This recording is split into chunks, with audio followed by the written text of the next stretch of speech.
Welcome back, guys. I'm going to be sharing with you how to jack up your deadlift bar without a deadlift jack.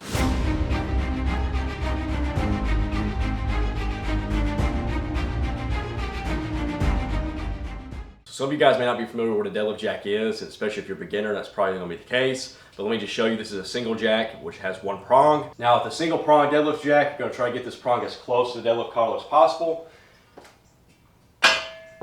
And once you've done that, you're basically just going to jack up the deadlift bar. And so by jacking up the barbell, it's going to raise the weights off the ground, which is going to make slipping on weights and slipping them off that much easier. But if you have a double pronged one where you have two of these, there's going to be space between the prongs, and that usually goes right in the middle of the bar, and it will jack up both sides at once. However, the single prong is only going to jack up one side at a time. So that means one side's going to be raised for slipping on and slipping off weights, and one side's still going to be touched on the ground. And for those that already knew what a deadlift jack was, and for those that now know what they are, you're probably like, well, that's great, but I don't have one of those, and my gym doesn't have one either. So what are you going to do? Well, I'm going to show you. You're basically going to grab a 45-pound plate. Now the bumpers, the rubbers, are usually going to be as thick as a 100-pound plate. If you don't have access to rubbers or a thick 45-pound plate, I recommend you grab the 100-pound plate. The standard 100-pound plates are way thicker than a standard 45 plate, as seen here. So the thicker plate you can find and use, the better, because that's going to give you more clearance from the plates to the ground, which is going to make slipping on and slipping off the weights that much easier. So for demonstrative purposes, we're going to use the 100-pound plate.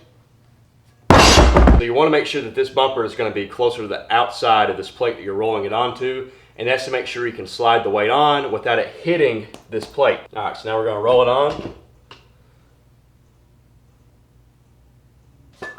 Now we're going to slide our plate on, just like that, that easy. Then we can roll it off. And when it comes to taking off the plates, you're doing the same thing.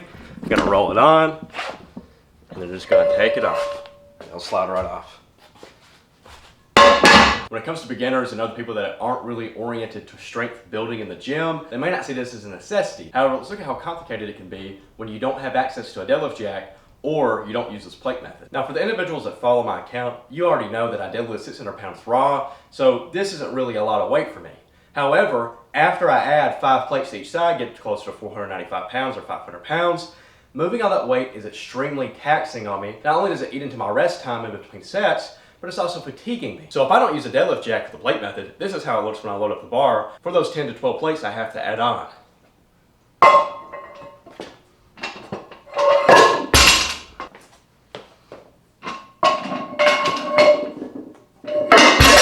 And now I'm out of breath. I'm a little fatigued. I'm putting unnecessary strain on my biceps, on my other parts of my body, by having to hold the weight in awkward positions and slide the weight on because I just don't have access to a deadlift jack, and I'm not utilizing the plate method. So that extra little fatigue you're throwing in your workout is going to set you back and take away from the actual workout that you need to be focusing on. Hope this was informational for you guys. If you guys got any other questions or a different method you'd like to use, let me know in the comments down below. Hope you guys have a good morning and a good night whenever you're watching this, and I'll see you in the next one.